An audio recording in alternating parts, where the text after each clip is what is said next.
Oke, halo kakak. Nah, kakaknya cantik banget. Hari ini boleh kak perkenalan dengan kakak siapa? Halo, saya Pramesti Kaula. Biasanya teman-teman manggil saya Prames. Iya, sebagai CEO dari Fuyama. Fuyama, keren. Nah, kakak kan udah punya bisnis sendiri ya, Fuyama. Nah, itu boleh dong kalau diceritain sejarah berdirinya sampai sekarang tuh gimana aja sih Fuyama ini?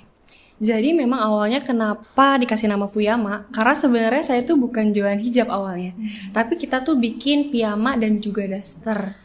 Ya, makanya kenapa dikasih nama Fuyama? Karena piyama awalnya, tapi pengen punya nama-nama yang sedikit kejepangan, akhirnya dikasih nama Fuyama.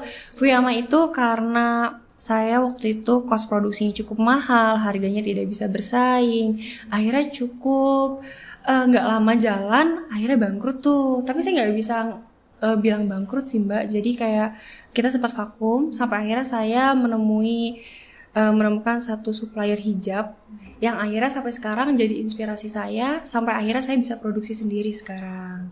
Sendiri Iya, ya berarti ya. betul. Dan sekarang untuk Fuyama itu kita jual hijab, berbagai macam hijab seperti mbak pakai, saya pakai, terus saya juga jual mukena. Jadi memang Fuyama sekarang fokusnya menjual hijab dan juga mukena. Dan kita itu buka reseller mbak, atau kita jual grosiran. Iya, bahkan kita tuh bisa relabel.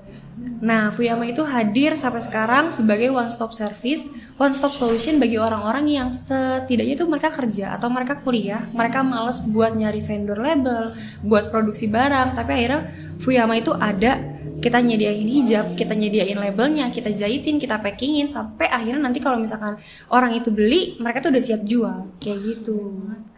Nah, ini kan kakak udah berjalan lama ya dari itu? Tahun ini ketiga sih, Pak. Tahun ketiga. Nah, itu kan tuh sudah berkembang pesat juga ya, apalagi kan di era digital kayak gini kan Yeah. pasti terus menerus ini kan marketingnya. Nah, apa sih kak rahasia suksesnya sampai bisa sebesar ini Bu ya? Kalau rahasia suksesnya yang saya bisa bilang adalah saya cuma nggak berhenti sih mbak. Saya trial error terus-terusan, nggak selalu mulus, tapi setiap kali saya gagal saya nggak nyerah. Saya terus-terusan coba cara lain sampai sekarang. Apalagi sekarang saya udah punya karyawan, ada banyak kepala yang harus saya hidupi lah gitu ya. Jadi saya nggak boleh nyerah gitu. Keren banget. Nah kak, ini kan pasti banyak nih mahasiswa ITB Dewantara yang baru mulai bisnis. Apa sih kak tips and triknya untuk mereka bisa memulai bisnis? Banyak-banyak baca buku ya. Banyak-banyak baca buku, banyak-banyak belajar, ikut-ikut kelas. Itu karena saya pun melakukan hal itu, jadi saya bisa mempraktekkan di bisnis saya sendiri. Kayak gitu, tetap cari ilmu, jangan lupa doa dan usaha.